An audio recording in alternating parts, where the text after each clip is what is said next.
Hi friends, പുതിയൊരു വീഡിയോയിലേക്ക് എല്ലാവർക്കും സ്വാഗതം. അങ്ങനെ സത്യദാസ് സാഗറിൻ്റെ വീട്ടിലെത്തിയപ്പോഴേക്കും എല്ലാം കഴിഞ്ഞിരുന്നു. സാഗർ ഫാനിൽ കെട്ടിത്തൂങ്ങി ആത്മഹത്യ ചെയ്തുകൊണ്ട് തന്നെ സത്യദാസ് അവിടെ എത്തിയപ്പോഴേക്കും ഭവാനീൻ്റെ സ്വരത്തിലൊക്കെ നല്ല വ്യത്യാസം വന്നിട്ടുണ്ടായിരുന്നു. വാടോ, തനിക്ക് തൻ്റെ അനിയനെ കാണണ്ടേ, നീതിമാനായ പോലീസ് ഓഫീസറെ എന്നൊക്കെ പറഞ്ഞിട്ട് അതുവരെ കൊടുത്തിരുന്ന ബഹുമാനമൊക്കെ പെട്ടെന്ന് ഇല്ലാതായപ്പോൾ സത്യദാസ് ഇങ്ങനെ അന്തം വിട്ട് നിൽക്കുകയാണ് ഭവാനിന്ന് വിളിച്ചിട്ട്. അങ്ങനെ സത്യദാസിൻ്റെ കൈ പിടിച്ചിട്ട് ഭവാനി അകത്തേക്ക് കൊണ്ടുപോവുകയാണ്. എന്നിട്ട് ആത്മഹത്യ ചെയ്ത ആ ഒരു റൂമിലേക്ക് വിളിച്ചു കൊണ്ടുപോവുകയാണ്. എന്നിട്ട് ആ രംഗം കാണിച്ചു കൊടുത്തിട്ട് പറയാണ്, താനിത് കാണ്, താൻ തന്നെയാണ് ഇത് കാണേണ്ടത്, സഹോദരൻ്റെ ശവത്തിൻ്റെ ഗന്ധം താൻ അറിയേ എന്നൊക്കെ പറഞ്ഞിട്ട് സത്യദാസിനെ ഇങ്ങനെ വല്ലാതെ കുറ്റപ്പെടുത്താണ് ഭവാനി. ഞാനും സാഗറും തൻ്റെ കാല് പിടിച്ചതല്ലേ, താൻ കേട്ടോ, അന്ന് താനെ അത് കേട്ടിരുന്നെങ്കിൽ ഇന്ന് ഈ ഗതി വരില്ലായിരുന്നു. ഇനി മുതൽ എൻ്റെ ശപഥമാണ്, ഞാൻ മരണമടയുന്നതിന് മുമ്പ് തൻ്റെ നാശം ഞാൻ കണ്ടിരിക്കും, ഇത് ഭവാനിയുടെ വാക്കാണ് എന്നൊക്കെ പറഞ്ഞിട്ട് അവിടെ നിന്ന് ഭവാനി ഇങ്ങനെ സത്യദാസിനെ വല്ലാതെ വിഷമിപ്പിച്ചുകൊണ്ടിരിക്കുകയാണ്. ഇതൊക്കെ ആയിരുന്നു അമ്മ അന്ന് സത്യത്തിൽ നടന്നിട്ടുണ്ടായിരുന്നത്.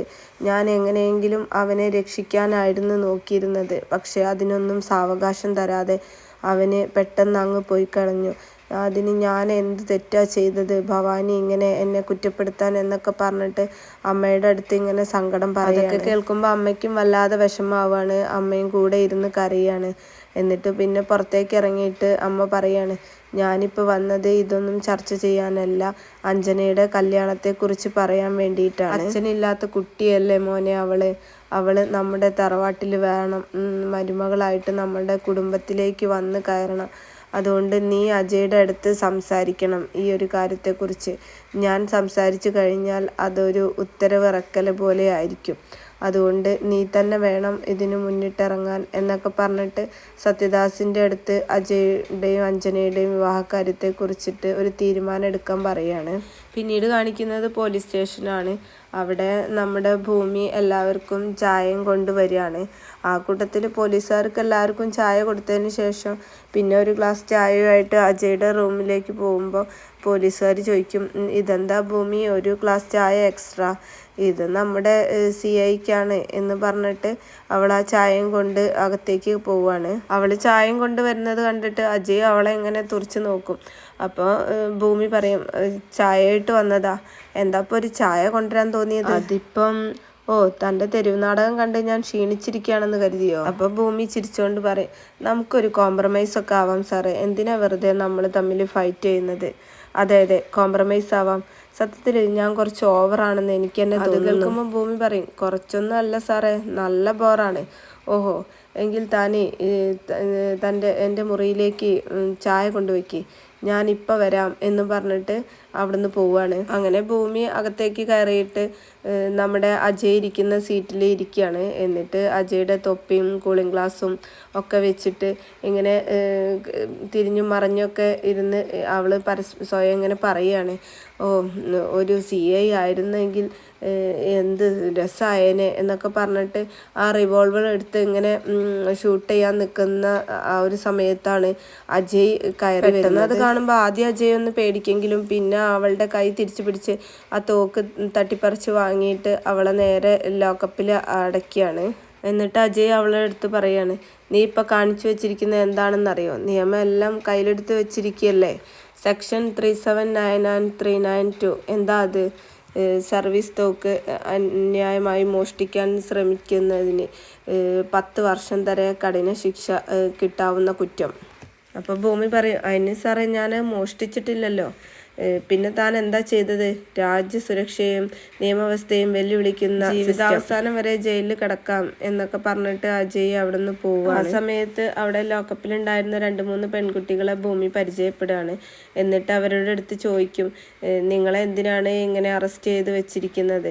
അപ്പോൾ ആ കുട്ടികൾ പറയും, ഞങ്ങളെ രാത്രി 10 മണിക്ക് ശേഷം നാടകം ഡാൻസ് അവതരിപ്പിച്ചതിനാണ് ഞങ്ങളെ ഇവിടെ അന്യായമായിട്ട് പിടിച്ചുകൊണ്ട് വന്നത്. ഭൂമി പുറത്തേക്ക് നോക്കിയിട്ട് ബാലേട്ട എന്ന് വിളിക്കും. അപ്പം ബാലേട്ട വന്നിട്ട് ചോദിക്കും, എന്താ ഭൂമി, രാത്രി 10 മണി കഴിഞ്ഞാൽ എന്താണ് പ്രശ്നം? കോടതി വിധിയാ? ഇന്നതൊന്നല്ല കാര്യം, രാഷ്ട്രീയം. ഇത് രാഷ്ട്രീയ കളിയാ. MLAയുടെ ടീം തോറ്റു, അവന്മാർ വിളിച്ചു പറഞ്ഞതാ. അല്ല, ഇത്രയും നേരം ഇവരെ പിടിച്ചു വെക്കാൻ നിയമം വല്ലതും? നീ പ്രശ്നം ഉണ്ടാക്കണ്ട. CI അറിഞ്ഞ കാര്യമല്ല ഇത്. ASI ഇത് ചെയ്തത്. അപ്പോൾ ഭൂമി ആ പെൺകുട്ടികളുടെ അടുത്ത് വന്നിട്ട് പറയും, അതെ, നമുക്കിത് ടേക്കപ്പ് ചെയ്യാം.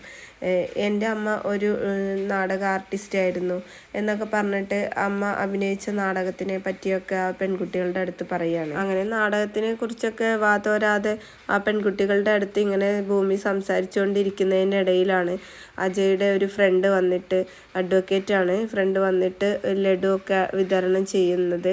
പോലീസുകാർക്കൊക്കെ ഓരോ ലഡു വീതം കൊടുക്കും. അങ്ങനെ ബാലേട്ടൻ്റെ അടുത്ത് വന്നിട്ടും പറയും, സർ, ഒരു ലഡു എടുക്കണം സർ എന്ന് പറയുമ്പോൾ ബാലേട്ടൻ ഇങ്ങനെ നോക്കി നിൽക്കുമ്പോൾ പറയും, ഞാൻ നമ്മുടെ അജയുടെ ഫ്രണ്ടാണ്, സാർ പേടിക്കണ്ട, സാർ ധൈര്യമായിട്ട് എടുത്തോ എന്നൊക്കെ ഇങ്ങനെ പറയുന്നതിനിടയിലാണ് ഭൂമി ആ പെൺകുട്ടികളുടെ അടുത്ത് ഓരോ കാര്യങ്ങൾ ഇങ്ങനെ സംസാരിക്കുന്നത് അഡ്വക്കേറ്റ് കേൾക്കുന്നത്. ആ പെൺകുട്ടികളോട് പറയാണ്, നിങ്ങളിവിടെ വന്നത്, അറസ്റ്റ് ചെയ്ത് കൊണ്ടുവന്നത് ഇല്ലീഗലായിട്ടാണ്. രാത്രി സമയത്ത് അറസ്റ്റ് ചെയ്യണമെങ്കിൽ വനിതാ പോലീസ് ഇല്ലാതെ അറസ്റ്റ് ചെയ്യാൻ പാടില്ല എന്നൊക്കെ പറയുന്നത് കേൾക്കുമ്പോൾ ഇതാരാ എന്നുള്ള രീതിയിൽ ലോക്കപ്പിലേക്ക് നോക്കുകയാണ് ആൽഫ്രഡ്. എന്നിട്ട് ആൽഫ്രഡ് ഭൂമിയുടെ അടുത്ത് ചോദിക്കും, ഹലോ മാഡം, അഡ്വക്കേറ്റ് ആണോ? അതെ, അഡ്വക്കേറ്റ് ആണ് എന്ന് ഭൂമി പറയും. അതെ, ഞാൻ ഇവരുടെ അഡ്വക്കേറ്റാ. പേര് അഡ്വക്കേറ്റ് രാധിക. ഇവരെ ജാമ്യത്തിൽ ഇറക്കാൻ വന്നതാ. എന്നെ ആ വിവരദോഷിയായ CI ലോക്കപ്പിലാക്കി. അതെ, ഞാൻ CIയോടൊന്ന് സംസാരിക്കട്ടെ. മാഡം, ഈ ലഡു ഒന്ന് കഴിക്കൂ എന്ന് പറഞ്ഞിട്ട് ഭൂമിക്ക് ഒരു ലഡു കൊടുത്തിട്ട് ആൽഫ്രഡ് നേരെ അജയുടെ അടുത്തേക്ക് ചെല്ലും.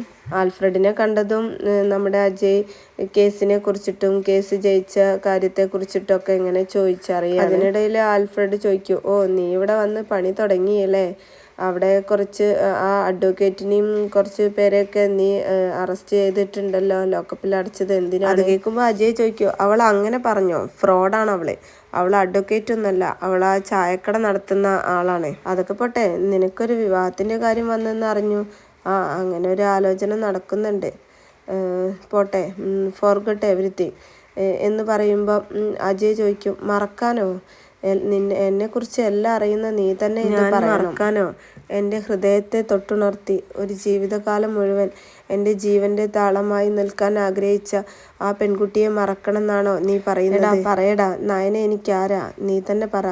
അല്ല, അത് പിന്നെ മുത്തശ്ശിയൊക്കെ അങ്ങനെ പറയുമ്പം ലീവ് ഇറ്റ് എന്ന് പറഞ്ഞിട്ട് പിന്നെ വേറെ വിഷയത്തെക്കുറിച്ച് സംസാരിക്കുക. അങ്ങനെ അവർ സംസാരിക്കുന്നതിനിടയിലാണ് ഭൂമിയും കൂട്ടുകാരും അവിടെ നിന്നിട്ട് ഡാൻസൊക്കെ, മ്യൂസിക്കൊക്കെ വെച്ച് ഡാൻസ് കളിക്കുന്നത്.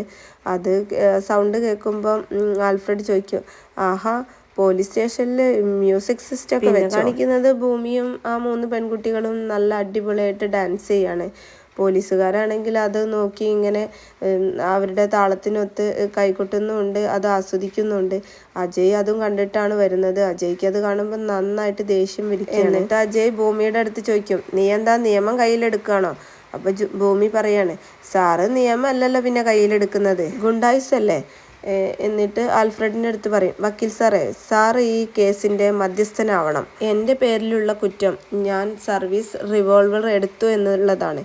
ഒരു കൗതുകത്തിന് ഞാനത് എടുത്തു എന്നുള്ളത് സത്യമാണ്. അതിന് ഇദ്ദേഹം ചെയ്തത് എന്താണെന്നറിയോ? എൻ്റെ അനുവാദമില്ലാതെ അന്യായമായി എൻ്റെ കൈ പിടിച്ച് വലിച്ച് ഇതിനുള്ളിലേക്ക് കൊണ്ടുവന്നു. എൻ്റെ കയ്യിൽ തൊടാൻ ഈ സാറിന് അവകാശമുണ്ടോ? ആ, വെറുതെ തൊട്ടതൊന്നല്ല, ദുരുദ്ദേശത്തോടു കൂടി തൊട്ടതാണ്. അത് കുറ്റകരമല്ലേ?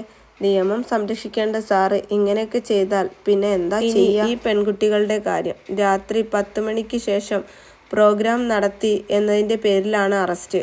രാത്രിയിൽ സ്ത്രീകളെ അറസ്റ്റ് ചെയ്യാൻ വകുപ്പുണ്ടോ എന്നൊക്കെ ചോദിക്കുമ്പം ആൽഫ്രഡ് ഇല്ല എന്ന് പറഞ്ഞിട്ട് അജയെ വിളിച്ചു കൊണ്ടുപോയിട്ട് പറയും, അതെ, താനൊന്ന് പുറത്തേക്ക് വന്നേ എന്ന് പറഞ്ഞിട്ട് അജയുടെ അടുത്ത് പറയും, അവരെ ഇറക്കി വിട്ടേക്ക്, അല്ലെങ്കിൽ ഇതാകെ പുലിവാല. ബാലേട്ടൻ്റെ അടുത്ത് ചോദിക്കും, ആരാടോ ഇയാൾ അറസ്റ്റ് ചെയ്ത്?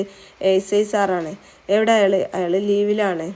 ആൽഫ്രഡ് ഇറക്കി വിടാൻ പറയുന്നത് കേട്ടിട്ട് അജയ് എന്ത് ചെയ്യും, അവരെ അയച്ചു വിടടോ, അവരെ ഇറക്കി വിടടോ എന്നും പറഞ്ഞിട്ട് ദേഷ്യം പിടിച്ചിട്ട് അവരെ തുറന്നു വിടുകയാണ്. അത് കണ്ടിട്ട് ഭൂമിയും ആ പെൺകുട്ടികളും ഡാൻസൊക്കെ ചെയ്തിട്ടാണ് പോലീസ് സ്റ്റേഷനിൽ നിന്ന് ഇറങ്ങി വരുന്നത്. അജയ് അവിടുന്ന് ദേഷ്യം പിടിച്ച് പോയതിൻ്റെ ബാക്കിൽ ആൽഫ്രഡ് മറ്റു പോലീസുകാരുടെ അടുത്ത് പറയും, ആ പെണ്ണ് സൂപ്പറാട്ടോ, അജയ് കേട്ടാവാം എന്ന് നോക്കി നിൽക്കും. പിന്നീട് കാണിക്കുന്നത് ഭവാനി ഇങ്ങനെ ഫോൺ ചെയ്യാണ് ഭാമയുടെ അടുത്ത്. എന്നിട്ട് പറയും, അതെ ഭാമേ, 22 വർഷം ഞാൻ കാത്തിരിക്കുകയായിരുന്നു. എൻ്റെ ഭർത്താവിനെ ഇല്ലാതാക്കിയതിൻ്റെ പ്രതികാരം. എല്ലാറ്റിനെയും ഇല്ലാതാക്കണം. എൻ്റെ ദിവസം സൗഭാഗ്യപുരത്തിൻ്റെ അധികാര കസേരയിൽ ഞാൻ എത്തും.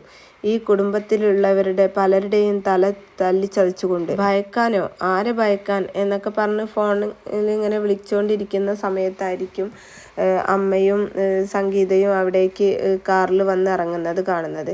അത് കണ്ടിട്ട് ഭവാനി അറിയും, ഞാൻ പിന്നെ വിളിക്കാമെന്ന് പറഞ്ഞിട്ട് കോള് കട്ട് ചെയ്യാണ്. പിന്നെ അമ്മ കയറി വന്നിട്ട് ഭവാനിയുടെ അടുത്ത് ചോദിക്കും, ഭവാനി നീ അഞ്ജനയെ വിളിച്ചോ? ഇല്ല, ഒരു ഡിസിഷൻ ആവാതെ, അതുകൊണ്ടാണ്. അവളോട് വരാൻ പറഞ്ഞോളൂ. ഞാൻ സത്യനോട് സംസാരിച്ചു, അജയോട് അവൻ സംസാരിക്കും. ഭവാനി പറയും, എനിക്കതിൽ വിശ്വാസമില്ല. അപ്പോൾ സംഗീത പറയാണ്, എന്തിനാ ഭവാനി നീ അവനെ എങ്ങനെ സംശയിക്കുന്നത്? അവനെ നിനക്ക് വിശ്വാസമില്ലല്ലോ, അതാണ്. വേണ്ട, എനിക്കൊന്നും കേൾക്കണ്ട. നിങ്ങൾക്കൊക്കെ ഒരുപാട് ന്യായീകരിക്കാനുണ്ടാവും.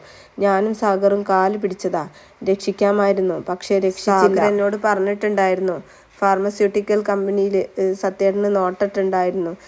ഞങ്ങൾക്കത് തന്നതിൽ അദ്ദേഹത്തിന് നീരസം ഉണ്ടായിരുന്നെന്ന്. അത് പോലീസ് യൂണിഫോമിൽ അദ്ദേഹം അങ്ങനെ ആ നീരസം ഞങ്ങളോട്. അത് കേട്ടിട്ട് അമ്മ പറയാണ്, മതി, ഇനി ഈ വിഷയം നീ സംസാരിക്കണ്ട. വിവാഹമാണ് നമ്മുടെ പ്രധാന വിഷയം. അത് നടക്കും. സൗഭാഗ്യപുരത്തെ ഗൃഹനാഥയുടെ വാക്കാണിത്. അതനുസരിക്കാൻ ബുദ്ധിമുട്ടാണെങ്കിൽ ബ്രഹ്മാസ്ത്രം ഞാൻ പ്രയോഗിക്കും. വിൽപത്രപ്രകാരം എല്ലാവരുടെ ഷെയറും ഞാൻ തന്നിട്ടുണ്ടെങ്കിലും ഏത് നിമിഷവും അത് തിരിച്ചെടുക്കാനുള്ള അവകാശവും എനിക്ക്. എൻ്റെ ഭർത്താവ് എന്നോട് കാണിച്ച സ്നേഹം, അതുകൊണ്ട് അഞ്ജന അജയ് വിവാഹം നടന്നു. അതുകൊണ്ട് നീ ധൈര്യമായിട്ട് അഞ്ജനയെ വിളിച്ച് പറഞ്ഞോളൂ. ആ പറയാം. പിന്നെ സംഗീതയുടെ അടുത്ത് ചോദിക്കും, സംഗീതേ അനുപമയുടെ കാര്യം എന്താ? അത് കേൾക്കുമ്പം സംഗീതം ഒന്നും മിണ്ടാതെ നിൽക്കുകയാണ്. നിന്റെ മകളുടെ കാര്യത്തെക്കുറിച്ചാണ് ഞാൻ സംസാരിക്കുന്നത്. അവളെ ഇക്കാര്യമൊക്കെ അറിയിക്കണ്ടേ? ഞാൻ പറഞ്ഞോളാം അമ്മേ എന്ന് പറയാതെ. നമ്മുടെ കുടുംബക്ഷേത്രത്തിൽ പൂജ വരാൻ പോവാണ്. എല്ലാ അംഗങ്ങളും ഉണ്ടായിരിക്കണം പൂജയിൽ പങ്കെടുക്കാൻ.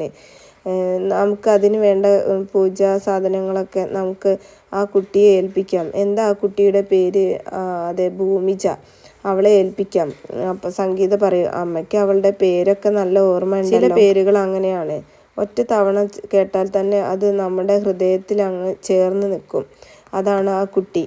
പിന്നെ കാണിക്കുന്നത് ഹോസ്പിറ്റലിൽ ഭൂമിയും അവളുടെ അച്ഛനും ഡോക്ടറെ കാണിക്കാൻ വേണ്ടിയിട്ട് കാത്തു നിൽക്കുന്ന ആ ഒരു സീനോട് കൂടിയിട്ടാണ് ഇന്നത്തെ എപ്പിസോഡ് അവസാനിക്കുന്നത്.